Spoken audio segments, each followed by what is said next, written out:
नौजवान साथी, आवाज सुन रही मात्र सत्या, सभी को हरियाणा से आए आपके बच्चे, आपके बेटे हरत शिकारा की तरफ से हाथ जोड़कर राम राम।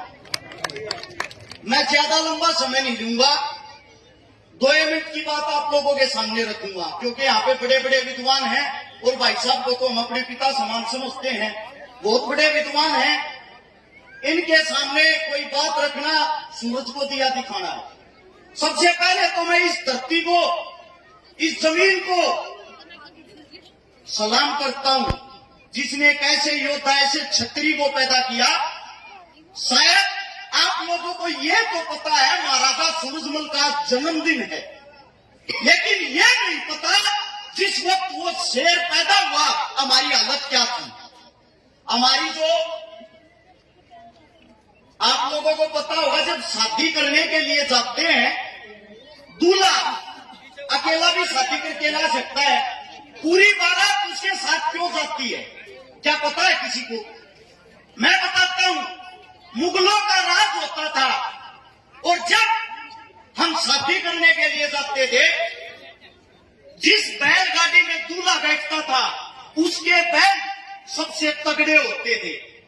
साथ में 200-400 आदमियों की बारात जाती थी, लठ, जेड़ी, गंडासे, अपने हथियार लेके।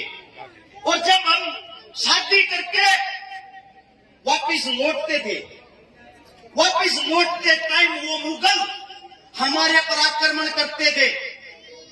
जब वो हमारे पर आक्रमण करते थे, जो हमारे नौजवान होते थे वो अपने हथियारों से मुगलों को रोकते थे, और जो बैल थे उनको जोर का नारा दिया जाता था, जिसको सुनते ही वे घर से पहले नहीं रुकते थे। आखिर क्या होता था, मुगलों के पास संसाधन ज्यादा थे, उनके पास घोड़े, हाथी, हर एक चीज थी। वो हमारी बारात को, हमारी बहन बेटियों को डोली से उठा लेते थे, और डोली से उठाकर जिस रियासत का जो भी मुगल राजा होता था, पहली रात हमारी बहन बेटी को उन कुत्तों के साथ बितानी पड़ती थी। आज भी रिवाज है, हम जब हमारे घर पे शादी होके बच्चा अपनी पत्नी को लेके आता, हम थोड़ा कोले पे पानी डालते हैं, उसका मतलब ये होता भाई शांति से, परमात्मा के आशीर्वाद से हमारी पत्नी ठीक ठाक हमारे घर पहुंच गई। और जो हमारी माताएं, ताई, काकी होया करती, वे जब वो मुगल वहां कुकर्म दुष्कर्म करता, बाहर बैठ के देड़ियों पे कोड़े को चलाती थी। हे भगवान, हमारी बेटी, हमारी पत्नी, हमारी बच्ची की रक्षा करना। उस वक्त बहुत कम उम्र की बच्चियों की शादी की जाती थी, 12, 14, 15 साल की, और उनके साथ वो मुगल वो क्रूरता करते थे, उनके साथ अनर्थ करके, अन्याय करके, 1 दिन, 2 दिन, 3 दिन उनके साथ बुरा कर्म करके हमारे को देते थे, अपनी पत्नी को अब ले जाओ।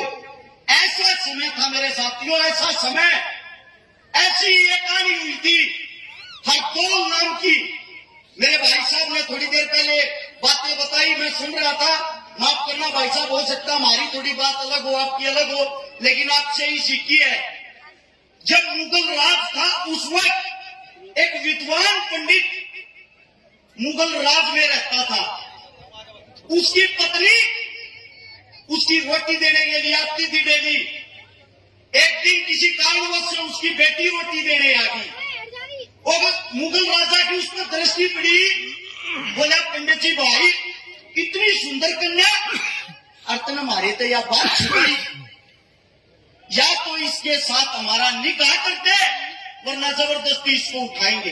पंडित जी हाथ छोड़ के खड़ा है, हे महाराज, यह आपकी बेटी के समान है, ये जुल्म कर रहे हो, थोड़े बहुत तो शर्मा लो। बोला, 1 हफ्ते का टाइम है, अगर तू बात को मानता है ठीक, वरना हम जबरदस्ती करेंगे। पंडित नौकरी छोड़कर उस टाइम शाम को जब अपने घर जाता है, बुरे तरीके से रोने लगे अपनी झोपड़ी में बैठ के। उसकी बेटी पूछती है, पिताजी क्या बात हुई? जब अपनी बेटी को ये बातें बताता तो पूरा कुनबा 2 दिन से रो रहा। और मुगल ने देखा पंडित आया नहीं, तो अपनी बेटी ने देखा बादशाह, उसकी झोपड़ी को चारों तरफ से सेना घेर लेती है, और घेर के मुगल बोलता है, या तो निकाह कर वरना मैं अपने तरीके से करवाऊंगा। बेटी हाथ जोड़े खड़ी है, मैं मुस्लिम नहीं होंगी, मैं हिंदू हूं, हिंदू ही रहूंगी। जबरदस्ती उस बेटी को उठाकर अपने जेल में डाल देते हैं, उसको पीटते हैं, उसके साथ अत्याचार करते हैं। जब वहां पे एक वाल्मीकि माता जी जो सफाई करती थी, उसने बताया बेटी तेरी मदद एक आदमी कर सका है, इस धरती पर अगर इस टाइम कोई शेर है तो महाराजा सूरजमल है। तू अपनी आवाज अपनी बात उस पहुंचा दे, मेरे तक चिट्ठी लिख के दे दे और महाराजा को चिट्ठी जाकर मैं दूंगी। यह बात सुनते उसने अपने खून से उस बेटी ने चिट्ठी लिखी और वह चिट्ठी उस बहन ने उनके घर पहुंचाई और घर पहुंचाकर महाराजा सूरजमल के पास उसकी मां रोती हुई आई, आंखों खड़ी, महाराजा साहब हमारी इज्जत को बचा लो। महाराज ने बोला भाई सबसे पहले इस बहन की बात सुनो। महाराजा साहब को बताई मुगलों ने ऐसे ऐसे मेरी बेटी को कैद कर रखा है और ये कहानी हो रखी है। महाराजा उसी टाइम चिल्लाया, अपने वीरपाल गुजर जो उसका सबसे मजबूत इंसान था उसको बोला, वीरपाल दिल्ली के दरबारों में जा और बोल या तो बेटी को छोड़ दे वरना युद्ध करने को तैयार हो जा। जब वीरपाल दिल्ली के दरबारों में जाके मुगल को बोलता है राजा साहब का ये फरमान है और इसको सुन लो, मुगल हंसते हुए कहते हैं राजा को बोल देना अपनी जाटनी भी आगे छोड़ जाएगा, इस पंडितानी ने कड़े लेके जाएगा। यह बात बोलते ही वीरपाल तलवार निकाल देता है। वहां पे उनका राजपाट था, वीरपाल को वहीं वे मार देते हैं। यह खबर जब राजा को पता लगा, राजा ने कहा तैयार हो जाओ, अब बात इज्जत की आ गई। साथ में महारानी को ले जाके गुड़गांव अपनी फौज को डांटता है और संदेशा देता है, बोल मुगलों को महाराज आया है और साथ में अपनी सातनी को भी ले आया है, जिसकी मां ने दूध पिलाया है सातनी को रख के दिखा दो। बहुत ही भयंकर जब वहां पे युद्ध हुआ, युद्ध होने के बाद 1 मिनट में मुगल बहुत ही कमजोर हो करते, तल बदल के महाराज क्या कहा छोड़ना के और महाराज को सौगंध दी, महाराज गौ माता की सौगंध, हम आपकी सारी बात मानना, बेटी ने छोटा है हमने बकस दो। अब निकल रहे महाराज गौ माता को भी अपनी मां मानते थे। महाराज उससे बात पे पिघल गया, उस बेटी को छुटवाया, बेटी को लेके आया, अपने हाथों से उस पंडित बेटी का कन्यादान किया। कन्यादान करने के बाद महाराज को दावत देने के नाम पर वही रख लिया और धोखे से उन मुगलों ने हमारे शेर पर वार किया। आज उस शेर को हम याद तो कर रहे हैं, लेकिन मैं ये चाहता हूं इस कहानियों से ये भी सीखो, जो हमारा महाराज सूरजमल था वो अकेला जाटों का महाराज नहीं था, उसने सबकी मदद की। आज मैं भी अपने महाराज से यही बातें सीखते हुए आपके बीच में कह 104 उन बेटियों की शादी करवा चुका हूं जिनके माता पिता नहीं है। 21 करोड़ रुपए की उनकी मदद कर चुका हूं जिनके घर में खाने के लिए आटा तक नहीं है।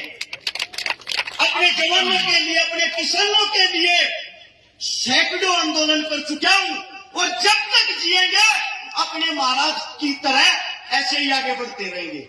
आज बड़ा डरा हुआ, आपने प्यार प्रेम से हमारी बातें सुनी, कोई बात हमारे मुंह से अगर गलत निकल गई हो माफी चाहता हूं। अपने बेटे अपने बच्चे को इतना समय दिया, आपका दिल की गहराई से धन्यवाद। राम राम। धन्यवाद भाई हर्ष जी।